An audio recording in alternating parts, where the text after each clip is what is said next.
Hey everyone, welcome back to another episode. We are questioning constructs. I'm Rebecca, and this is. What's going on, y'all? It's John. I literally almost lost my voice there. Saying and this Who needs is. that? Who needs voices? So I'm gonna just jump right into it. Today I'm gonna dish out the topic. Head Uh, first, face down. yeah, head first, face down. So I'm actually running on the fly with this. Was just talking with Rebecca before we got started, and where I am prepared is an interesting word to describe me at this point in time because I'm not. Um, so, as far as the topic goes for today, this is kind of one that's been sitting in the background of my mind for a while now, and it'll lead into some other conversations, I'm sure, with you, Rebecca. But it's a question I wanted to pose a couple of months back now. The question that came to mind, and it's stuck with me to the point that like I still have it, which is rare. After a while, what's the one thing? Maybe not the one thing. Can you name some things that you do that are ostensibly weird, but make you you?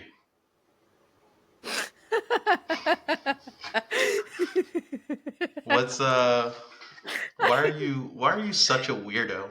Is what I'm asking. Why am I such a weirdo? Okay. What's the deal with that? Why are you such a weirdo? Tell me what makes you a weirdo. Listen, there's quite a few things that kind Hmm. of came to mind, but let me tell you a story about the first one that will always come to my mind. So, ever since I was a kid, right?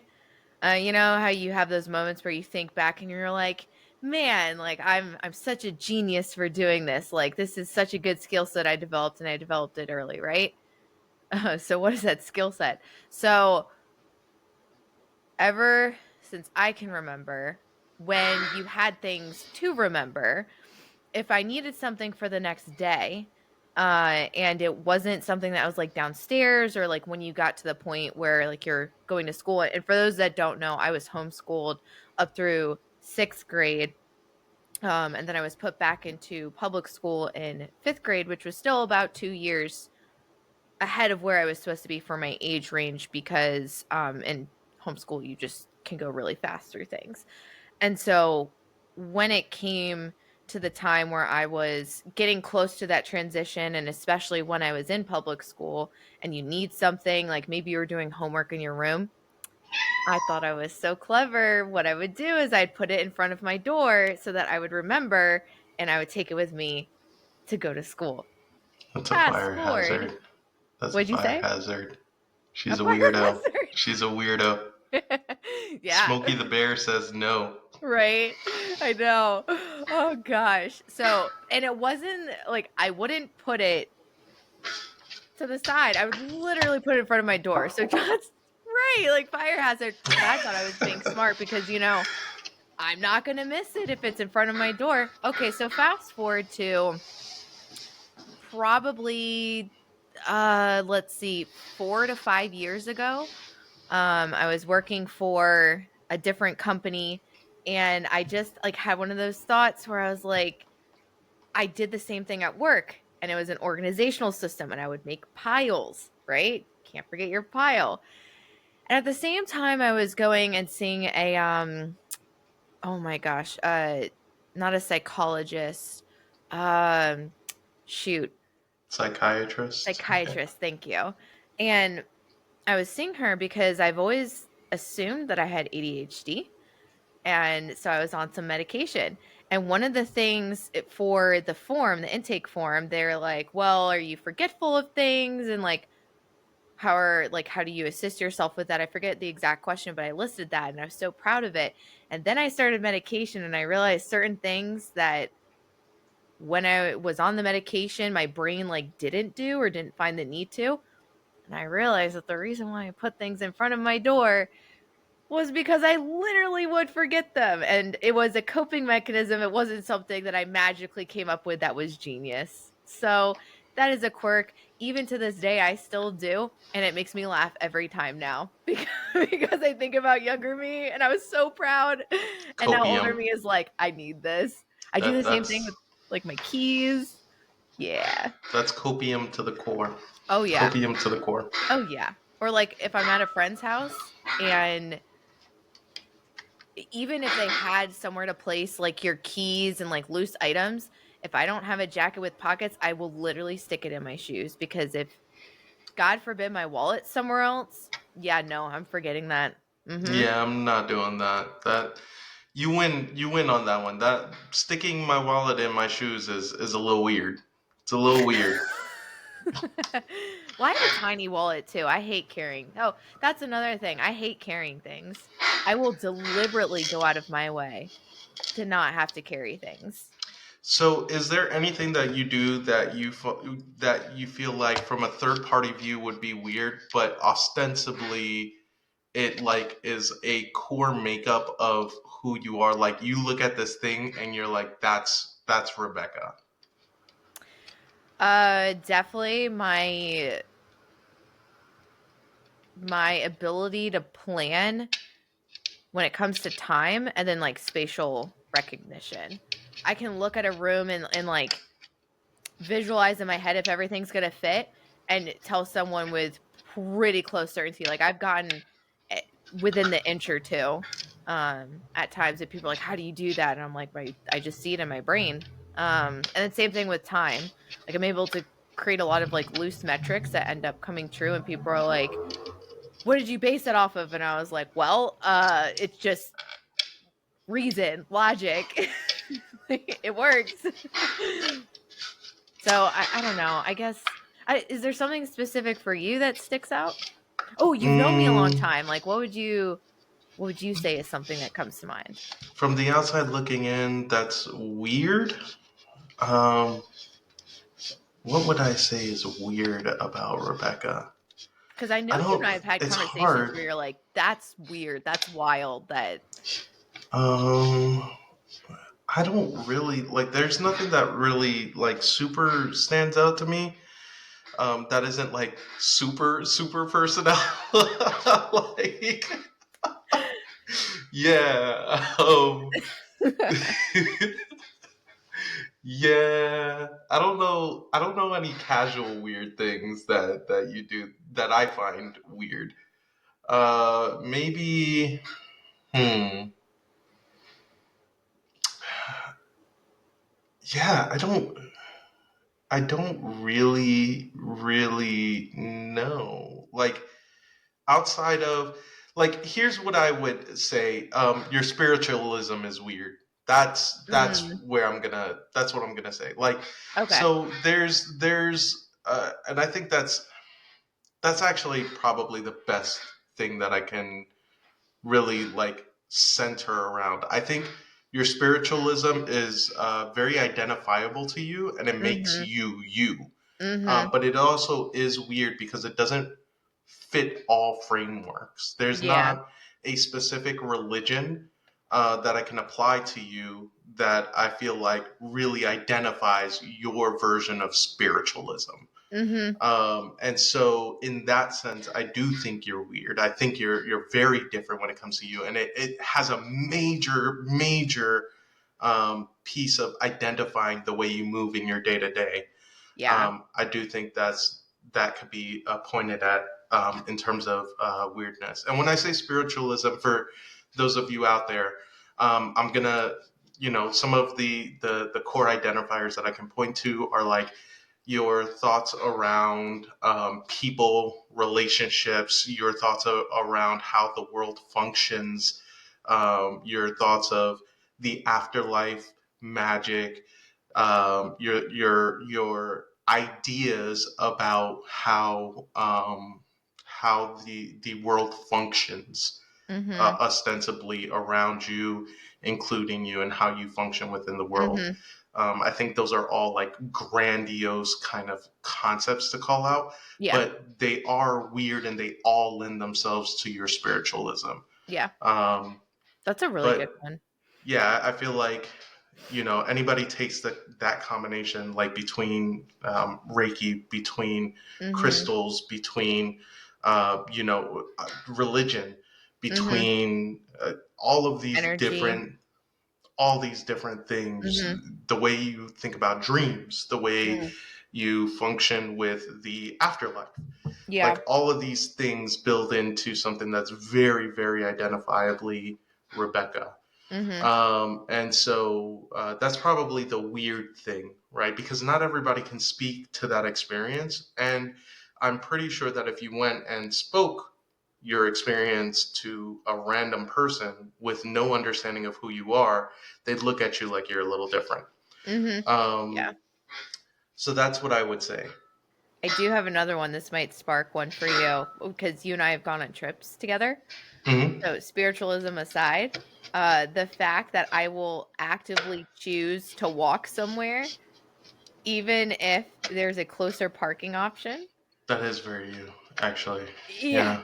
Or like I drop me in a city and I will just walk for hours and like that's fun for me. Like within reason, right? If you're dropping me in like uh I'm trying to think of a desert city, then I probably am going to be indoors a little bit more than like weather matters. But if Mm. you drop me in a city where there's enough within a 2-hour walking radius, for example, I was in Paris and the Eiffel Tower from wherever I was like an hour and 20 walk away, and I was like, I got this, and I literally walked there and then walked Actually, back. that did just spark something. Another really big thing that we can point to in terms of what makes you weird, but makes you very much Rebecca, is Mhm. your traveling. Your travel Mm, schedule, your traveling, your wanderlust yeah. is very, very much. There are not many people that I think can do what you do in how often you're out of the country, Mhm. how much you like to travel. If somebody were to tell me that you were aspiring to be a spy of some sort, I could sit here. I don't think you'd be great at the job, but I No. could see it. I could see it with all the traveling, you Yeah. know. Um, That's so funny. I yeah, would be a Kim Possible.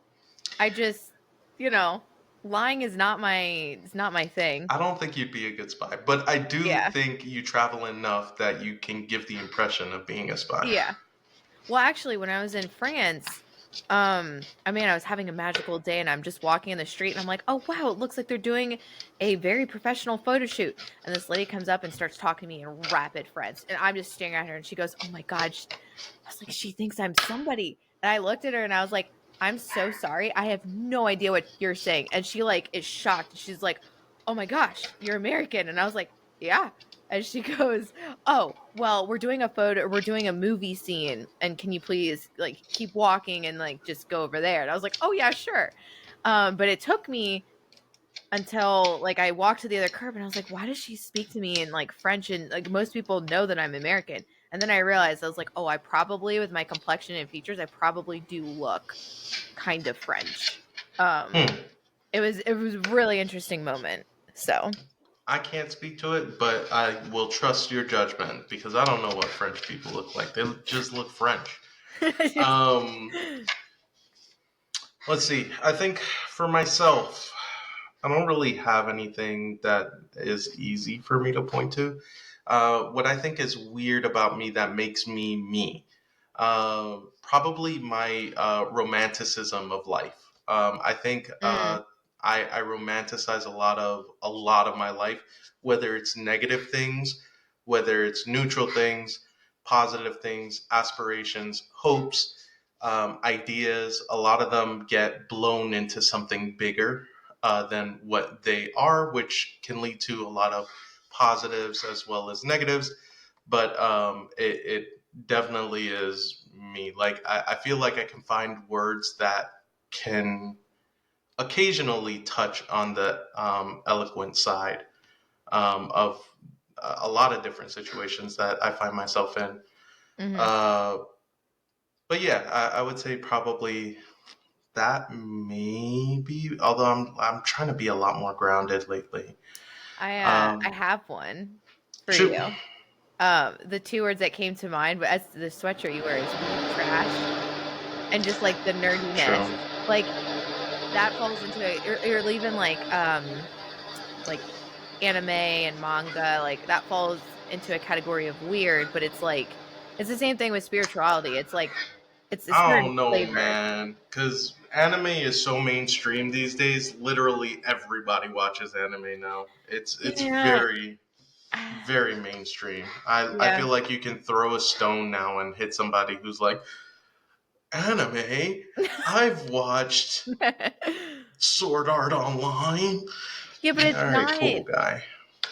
Here's why I still make that differentiator is because people love Pokemon, but I wouldn't say that they like all You cartoon know what? characters like that. So, like, if you throw a stone and you hit someone, the chances of it hitting someone that's like, I like anime, I like a specific show, but not all encompassing of the genre of anime or like the characteristics that make anime, and they just like it for the show. Like, So I think you do touch on something there. There is a word for it that would describe that, right? mm-hmm, And that for me, the word that I would identify with is sakuga. Sakuga is a term within like the anime industry um, that kind of encapsulates the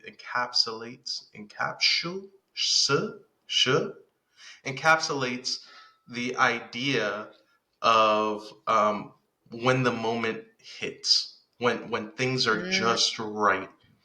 And there's a level of animation where when you put things together in a way that conveys a lot of emotion, a lot of feeling, a lot of energy, a lot of sometimes it's very beautiful, and that word is sakuga to describe those moments. And I actively look for sakuga. I love things that are just absolutely mind blowing, and that could be anything from like the story that's provided, like I'm known to cry at some good writing and sometimes some bad writing, but some good writing. um, I definitely have a thing for that. So yeah, you know what? I'll give you that one. I think that's not bad because there are a lot of people who love anime, but for me, the sakuga that you find within anime, like mm-hmm, particularly speaks to me. I would say so. mm-hmm. I think that's fair. Um, I think another one that comes to mind for myself is I have an uncanny ability to find people. It's That's true. it's a very weird. I would describe it as weird. It's weird to me from the inside looking in.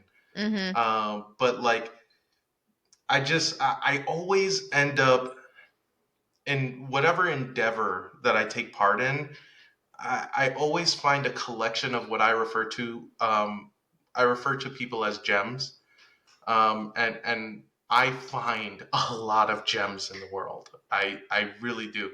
Now, whether or not those are long lasting relationships is a whole nother story. But there's no doubt that there's a long list of people that I've met that are either going to be influential, have done something incredible, will do something mm-hmm, incredible, mm-hmm, are incredible, mm-hmm, um, and are just next level in terms of personality, personhood, mm-hmm. and future. Like I just, for some reason, I do run into a lot of people that kind of are that. Mhm, And I'm even starting to do it again, and not necessarily in Georgia because it's more of an online atmosphere that I'm starting to cultivate.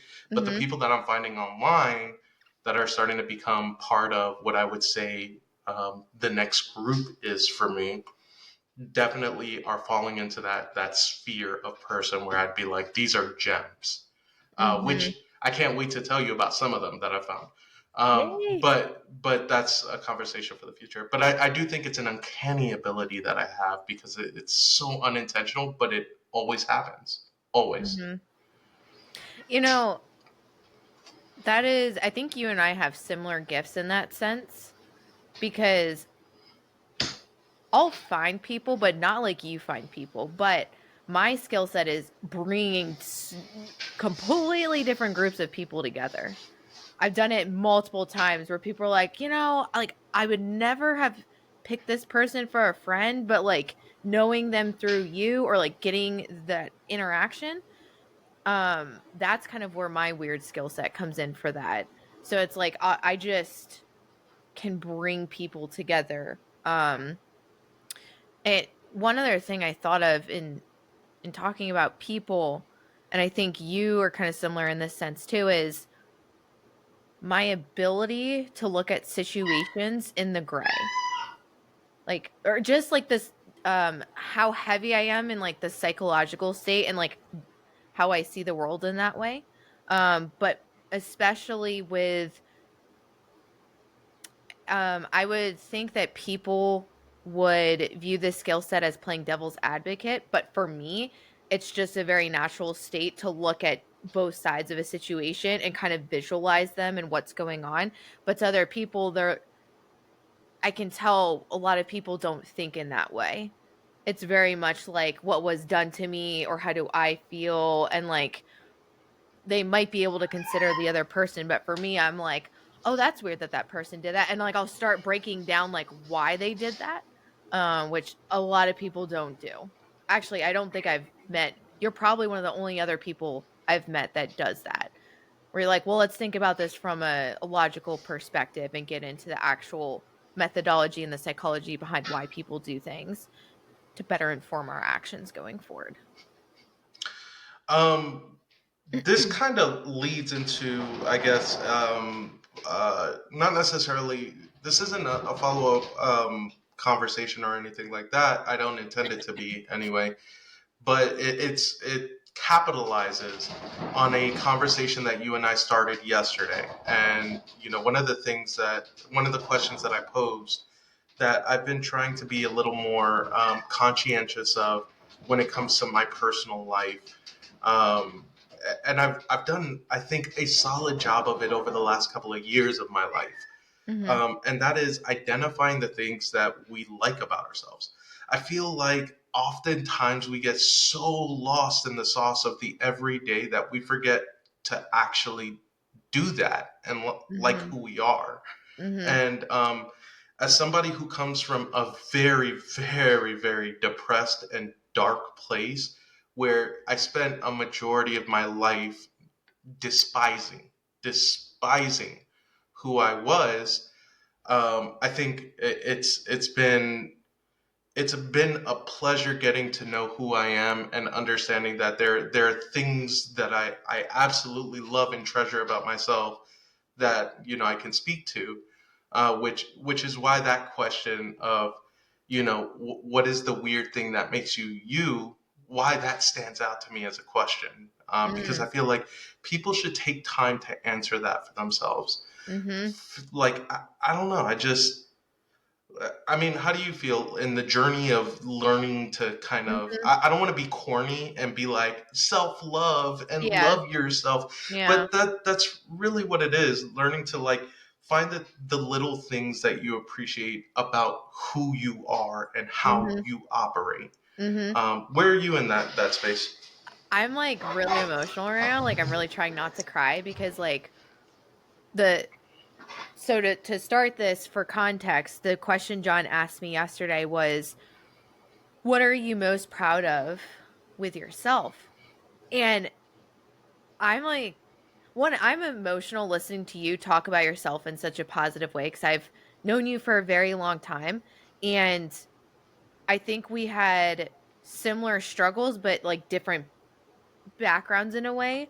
Um, but similar things we needed to work through with our own self concepts. And to hear you say it's been a pleasure to get to know yourself in this stage in life in a way that's healthy for yourself is such a blessing.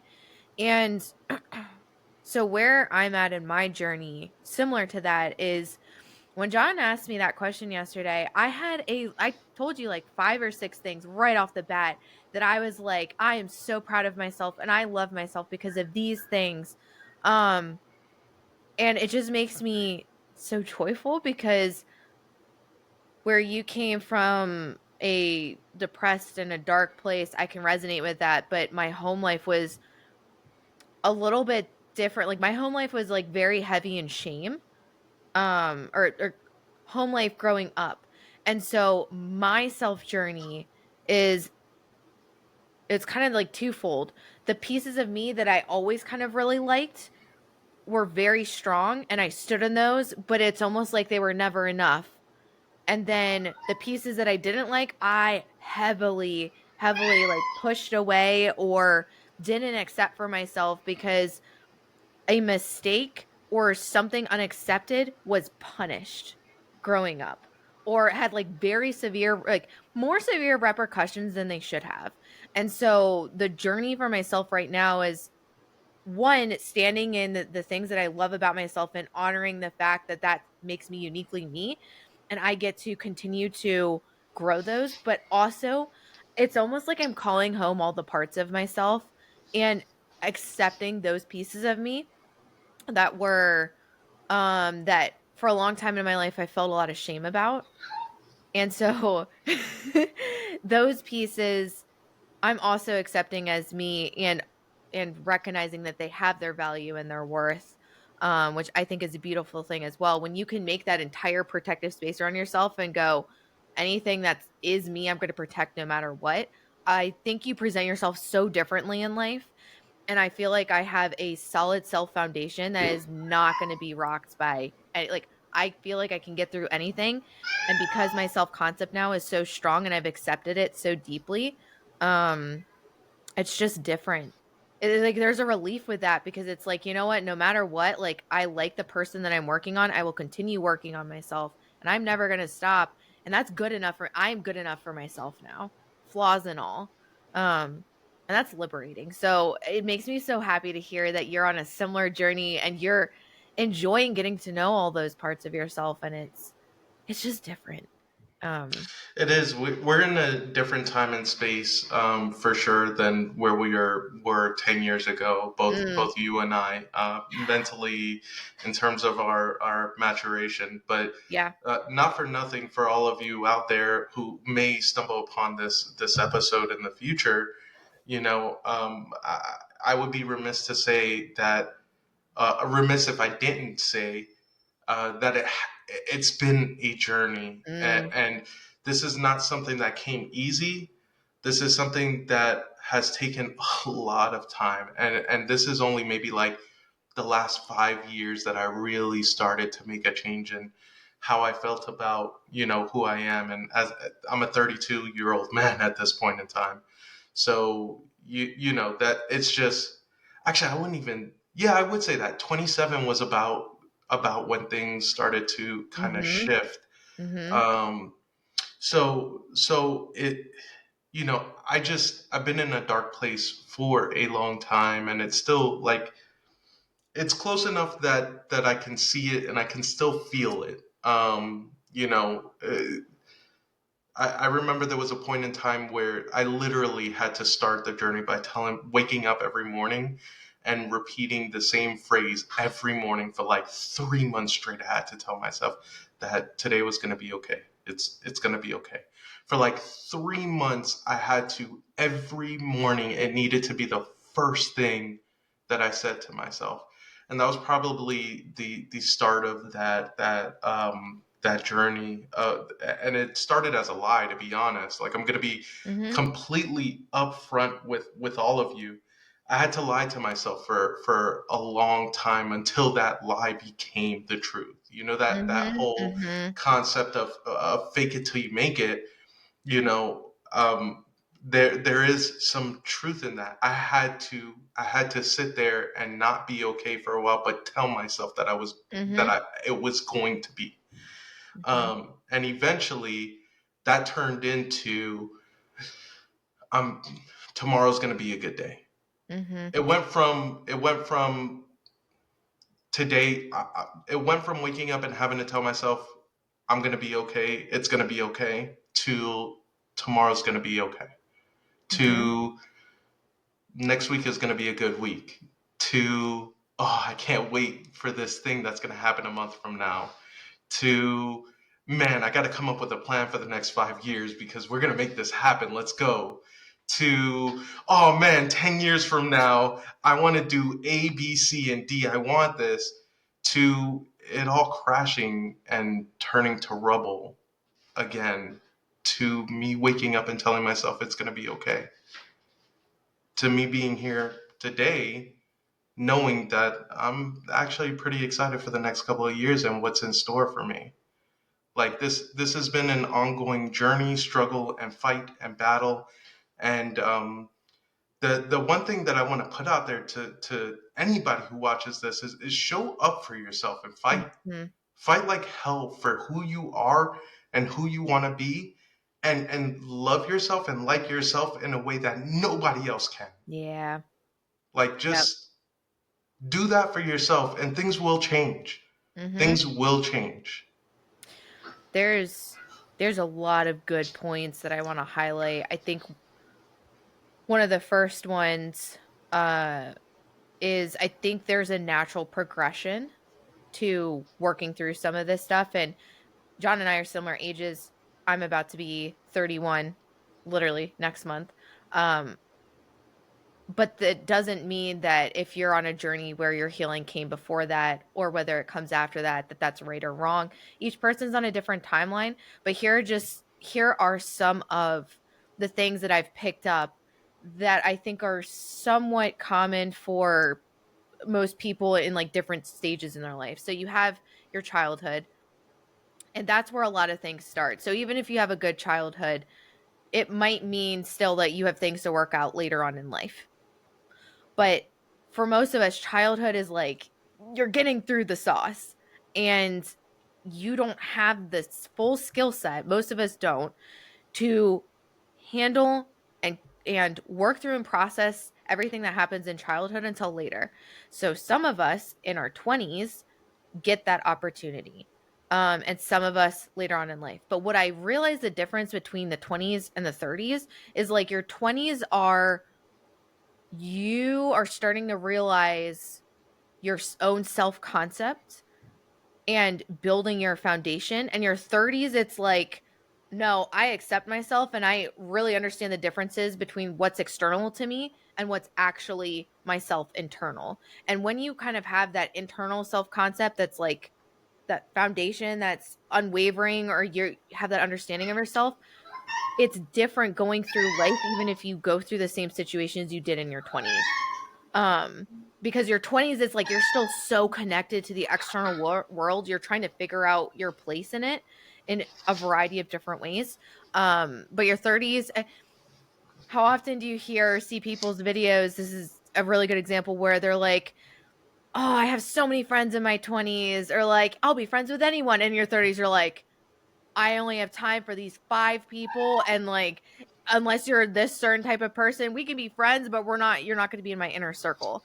It's not that people just get, I don't know, meaner. They just get more intentional about who they are and what they're willing to accept and their boundaries. And all boundaries are definitions of yourself.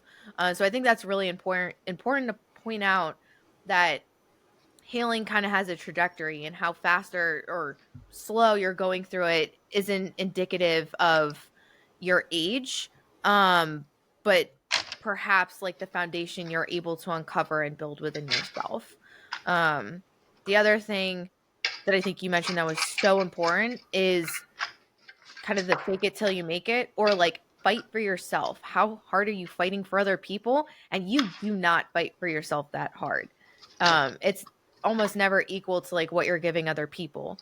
And if you were to flip that around, and really the pivotal moment for me is when I stopped outsourcing my needs in that way and expecting other people to fill them. So one of the needs, it's so interesting how this happens and we don't even really think about it. So one of my needs, just to give an example, was I really wanted to be in a relationship where like I was protected, right? Or like as a female, like wanting that masculine protection, I think is a pretty normal need.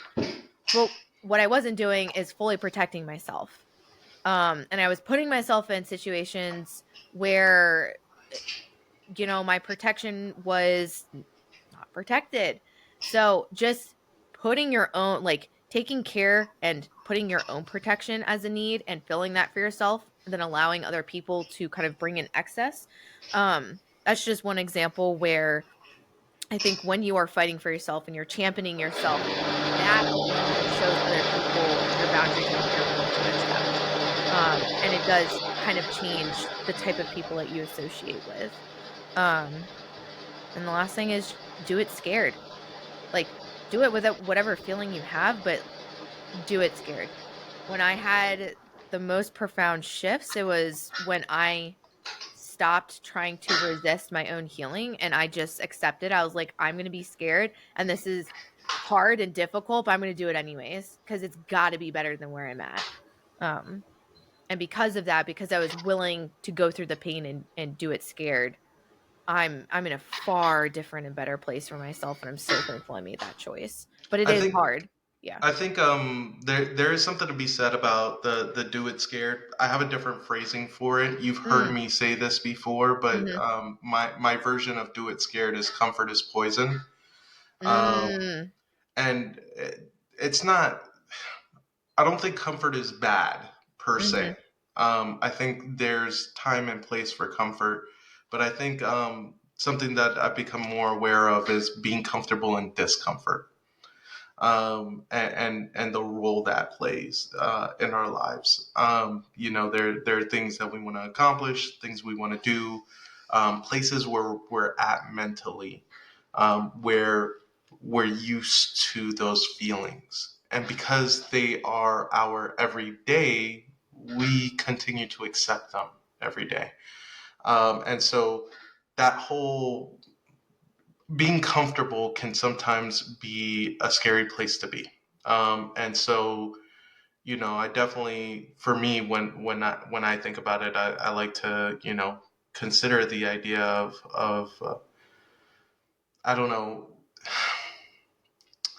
Maybe it's because I like challenge. I don't know. I don't necessarily. That's the one thing I'm gonna say is I don't know that this is for everybody, nor does it need to be. But comfort, comfort for me, I look at it and I can identify a lot of things in myself that I still want to change.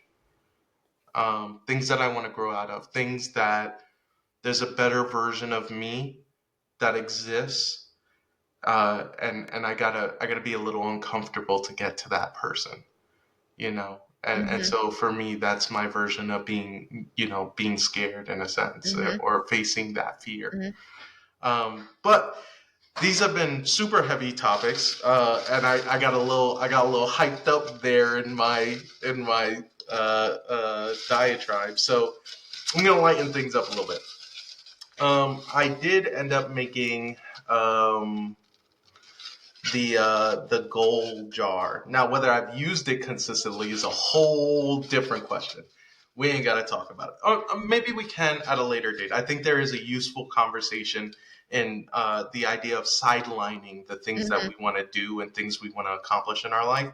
mhm. But I thought just as a fun little thing, we could just pull a couple of these and Amazing. see what the previous version of me thought was going to be good. So, while John's doing that, this is really exciting for me because I started doing a goal jar at the very start. I think it was last year.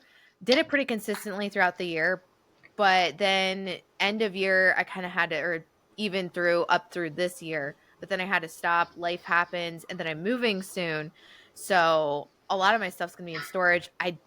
I'm not going to take the jar, but I'm going to play around with doing maybe something a little bit more loose or like having a baggie or something. Because I'm going to be moving around quite a bit. So this is exciting to get All to do right, this with so you. I'm gonna pull randomly here, Yeah. and I've got a lot in here, like a lot. Yeah.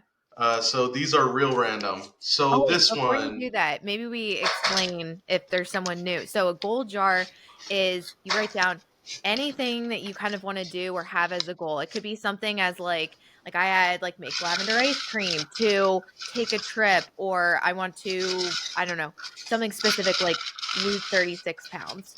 And then for me, the rule I had was I pull one out of the jar every day. So it adds like variety. But my only rule was I had to take an action towards it. It could be 5 minutes, it could be an hour. The time didn't matter, but just I need to take an action to get one step One closer. So, identifiable action. right. So I don't know if yours is different if you were following that, but No, I'm following that same concept. Now, again, whether or not I've held true to actually pulling, that's a different story, and I think would actually make for a good conversation. I just grabbed a couple of random ones. So this one is shout out to you. Actually, this one is very heavily inspired by the weirdo in front of me. This is deprivation tank slash meditate.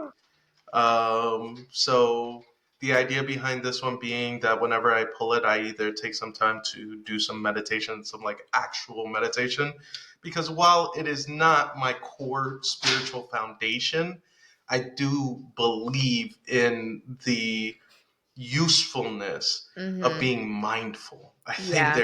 there's a lot of power Mhm. there that I don't take the time to explore whatsoever. So Mhm. this is a good way to pull something that reminds me, hey, take that time. Yeah. And I've always wanted to do a deprivation tank. I think a deprivation tank is really cool. I want to hear the voices in my head. So you know, that's that. And I learned about deprivation tanks through you. So Amazing. that's yeah, credit Oh, to you and there. for those who don't know what it is, it's a literal well, if you're in the from the outside of the US, this won't really make sense, but if you live in an apartment complex, the little like dumpster containers, it kind of looks like something like that. The door closes, you're in total darkness. They do have like big rooms for those who don't do confined spaces. But the thought of it is you're in Epsom salt water and it's so concentrated, it's like 5 inches, so you float. The temperature inside the tank is controlled to your body. So after floating for a while, it kind of feels, and you're in darkness, so it feels like you're floating on nothing. And it's really good for your muscles and joints because um, when you're lying down, it doesn't take the full weight of gravity and pressure off of, like torn ligaments or any types of aches and pains. And then Epsom salt is just really good for healing. We don't get enough magnesium. And then because of all of that, like I always fall asleep, but I always am a vivid dreamer. But someone I went with said that he sees colors and stuff and like will hear music or like different things. So I think people have different sensory experiences as well. So my understanding of it is all of that with the so deprivation in this case is depriving your senses.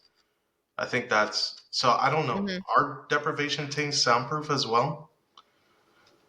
No, I can still, if it's loud enough, I can still hear someone walk by. Okay, Or okay. um if you move, you can still hear the water. Yeah, you can hear the water. Yeah, yeah. Yeah. So I wouldn't say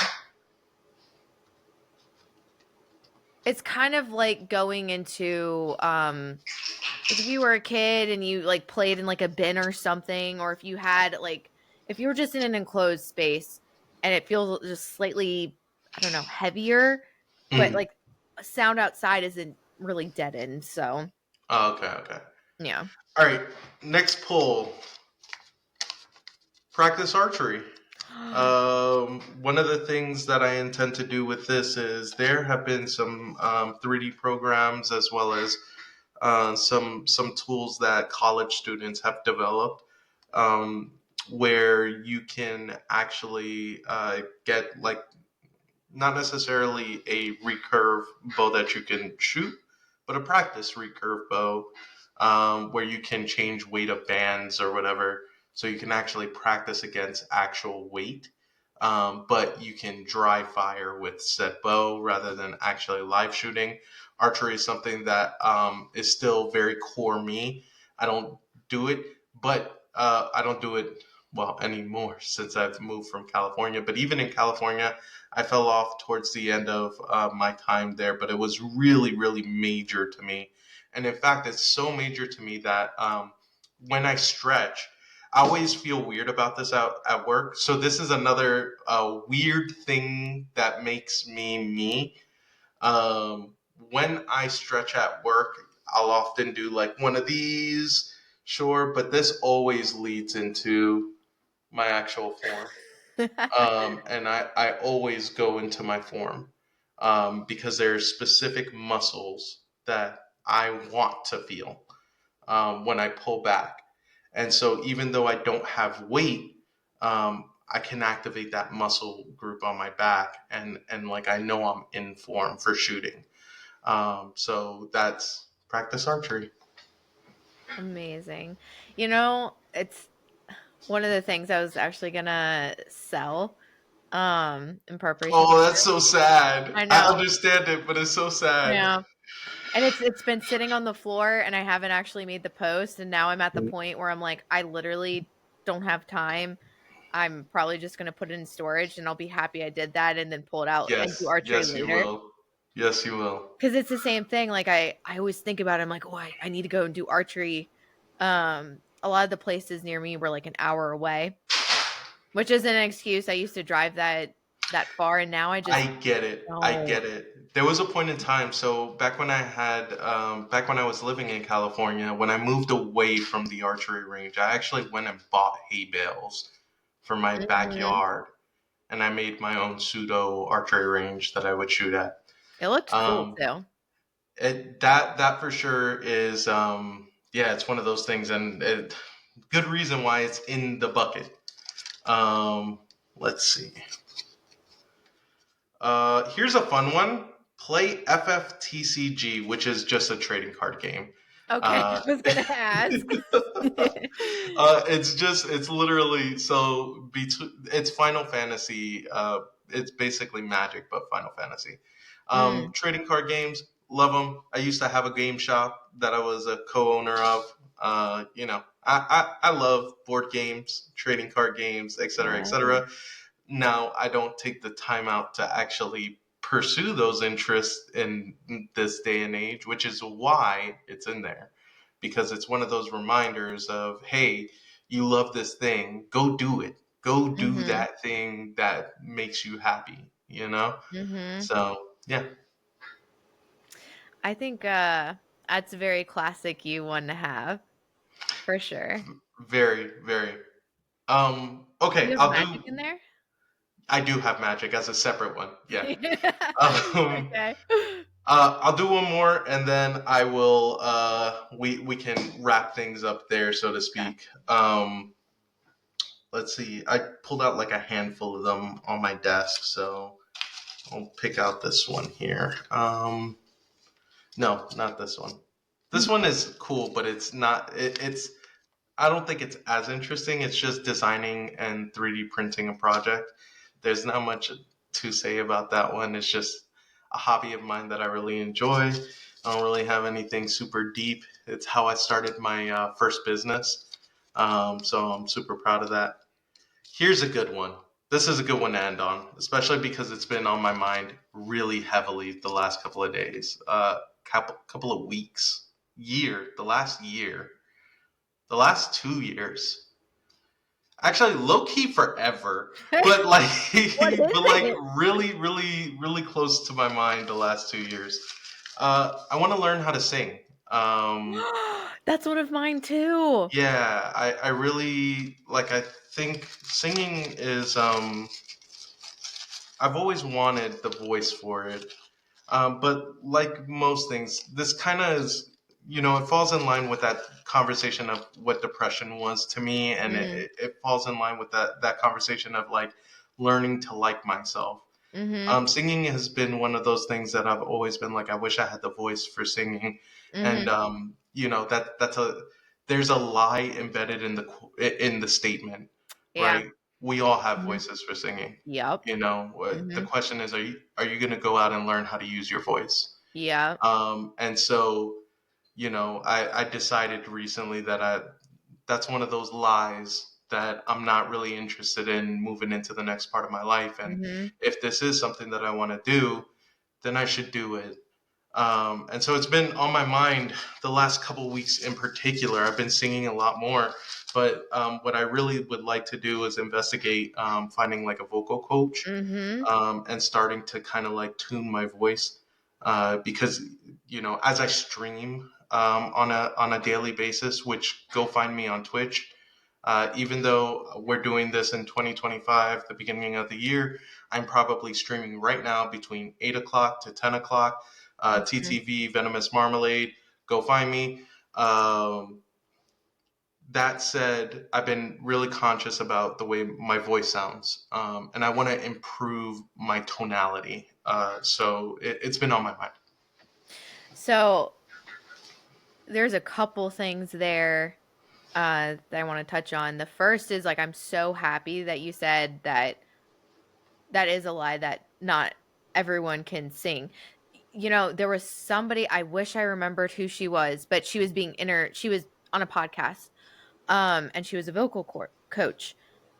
And she's the first person I heard say this, but I've heard three other people say it afterwards and she said every single person has a singing voice and there's like you just need to know how to bring that forth and something and then so the second person I found she specifically worked with people to almost work through their trauma that's stored in their voice and like different ways like I noticed for myself if I don't say something and it's really bothering me, my throat will hurt. So it's kind of the same concept where, people might be timid and have like a very soft voice, but like that's not your natural voice. And even for myself, I found that working through my own healing, when I sing now, because I've always kind of liked my singing voice, it is so different now than it was even when I was younger. And then after that, when I started finding other people, there is a vocal coach. I'll send her to you 'cause she's really good. But the way that I heard vocal coaches actually talk about not just the throat, but different like your nasal passages in the back of your throat and your stomach and your esophagus, like the entire thing, as like an entire instrument and the types of sounds you're able to make come from specific parts and how you are inflecting with those parts, it completely changed my outlook and perspective on like what it means to sing. And I've been lightly practicing based on the videos that I see, and it's so different. And one of the vocal coaches, she has very short clips, but she will demonstrate something. She'll have someone sing and then demonstrate for them where they should feel it and how it should be different and then they'll do it and they'll hit it perfectly. So, look at the cuteness. But all that to say, I think what you're saying is very accurate. I think every person can sing and uh it's a matter of learning the skill set, not that, you're a singer or you're not. I 100% agree. The thing that really changed my mind or my thinking on this was funny enough on a comedy, not a comedy show, but one of those comedy talk shows. Somebody was interviewing Ed Sheeran, and I think it might have been Jimmy Kimmel actually. Mhm. Jimmy Kimmel interviewing Ed Sheeran. That could be it. No, not Jimmy Kimmel. One of those dudes. They're all the same to me. But one of them was interviewing Ed Sheeran, and they showed a clip of him like years back. I don't know, like a couple years back, and it was like him just learning, him having learned the guitar and like not knowing how to sing, Mhm. and like you listen to his voice, and it's not good, Mhm. and and I have that dude on my Spotify, like I have songs that I listen to by Ed Sheeran. Like, Mhm. so, it was just one of those things that for me I was like, ah shit, like, yeah, I should probably, think about this a little differently because why not? Why not Mhm. me? Why Mhm. not? And I don't know. Maybe I wanna wake up someday next to somebody that I love and serenade them. I don't know. So Timmy did that for his wife. It's my brother. mm. He doesn't really have the best singing voice, but he went for it anyways. So, And I bet that was a good day. oh, I that bet was you that was a good day for Timmy. yeah. Yeah. And, like, So, you guys don't know my brother, but, He's not so much anymore. He's really grown as a person, but he was He always used to like, be monotone. He yeah, used to be. monotone and very awkward, but not awkward as in he was like confident in his awkwardness. It was, Timmy was always cool, in my opinion. yeah. Like there was just something about the way that he operated. Like Mhm. his modus operandi was always chill. Like I Yeah. don't think like there are very few people who have been quite as chill as Timmy has always been. You know what I mean? Wow, that's Like so yeah. it's his base operations, and it's always been that. Like ever since I like meeting him as a kid, like as a kid, he's always been that way. So Yeah, that's yeah, actually really yeah. Nothing ever really bothered him. Like I've never seen yeah, him. he doesn't get shaken. Yeah. He's Wow. yeah, he's really like strong in who Yeah. he is, for Yeah. sure. Oh, that's so cool. Yeah, yeah. Amazing. But yeah, vocal stuff. I mean, and somebody I saw a video too where it wasn't about skill set, but someone was like, if you think you're a I don't know the vocal pitches, but if you think you're this pitch, you might just be a false soprano. And they showed the differences between you trying to sing at one pitch versus the other and how the tonal inflection's different. And that was another aha moment for me where I was like, "Oh, maybe I don't know enough about the techniques in order to sing well for the entirety of a certain pitch of where I'm probably at. But if someone taught me that, I bet you that that's going to develop. And it could just be that maybe that's the first step. I don't know because I haven't done that research, No, but for sure it is. So again, like I said, this has been an ongoing thing for me for a while. It's just been at the forefront for the last couple of years. But a couple of years ago, there was a good friend of mine, an older good friend of mine. Her name was Camille the singer. Um, Go find her. She's amazing. She's got an absolutely beautiful voice, and like very surprisingly like just rich and strong. Man, that's a girl who, man, I wish you would put her talents out there more, because when I tell you like her voice is something else. It's mhm, just it it's one of those, she makes my jaw drop how good she is at singing. So I talked to her about learning how to sing, and she started talking to me about like the tones that I'm singing in. And as soon as I started paying attention to what tone I was trying to sing in, and then adjusting my tone appropriately for the song, uh-huh, even if it was a higher pitched song, I immediately noticed a difference in, again, the tonality, yeah, of what I was doing. And it wasn't like by any means good, but it was way better. mhm, And mhm, so there is something to be said about that, like the actual tones that you are mhm, trying to approach music, and how you are trying to be music, how you're trying to approach musicality, mhm, with your voice. Something to be said about that. So, yeah, oh, that and okay, last one.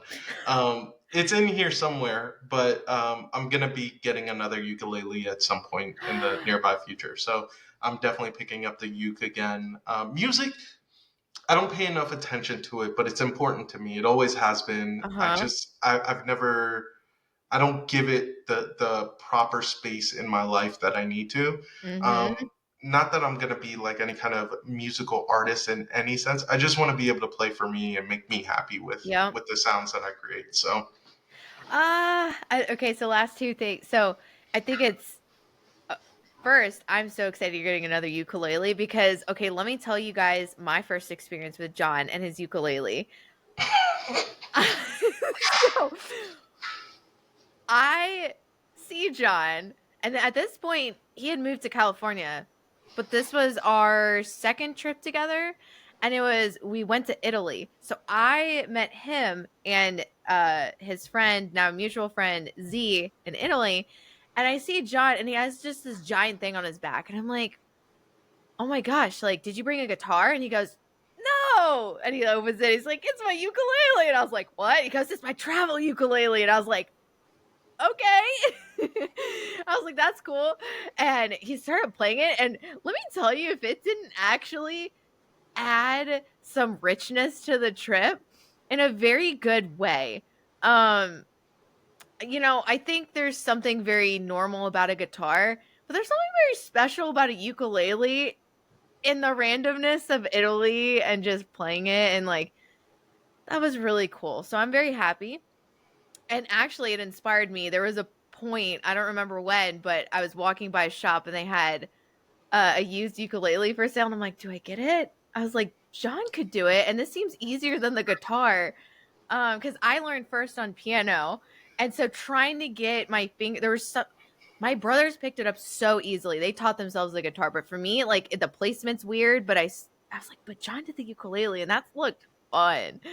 Um, but I didn't get it. But to your point too, like one of the ones on my list is I wanted to get some sort of like foldable piano keyboard, but more importantly I want to get like a mixer table, and I want to do my own like beats and just like sing for myself. Like I don't need it for anybody else, but like I don't know, the expression of emotion, I think there's Yeah, something to that's be said fire. about it. That's That fire. creation. Yeah. Yeah, yeah. Oh, cool. All right, guys. Well, I think this is a great place to wrap up. Mhm. I hope you guys really enjoyed hanging out with us today. I'm Mhm. really appreciative of anybody who happens upon this video in the future, and I hope anything, whether it was silly, whether it was something that you may find profound or profoundly stupid, um, whatever it is, like I hope um, I hope some of our words reached you today, Mhm. wherever you are in the future. Yeah. I Above all, like we do this because we enjoy talking to each other, but we also know that our conversations are they have a depth to them that I think will resonate with people, and so I hope that you were able to take something away from us. Um and hopefully it made your day brighter or made you think about things a little bit differently and open some doors for you. So, First pod of 2025. Let's go. ooh. Okay, to wrap us up, what's your question of the day?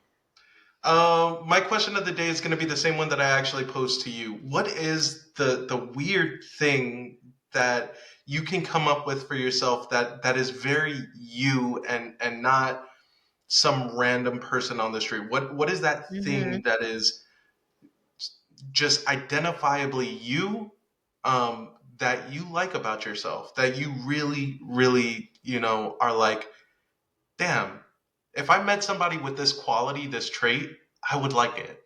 What Mhm. is that thing for you? Yep.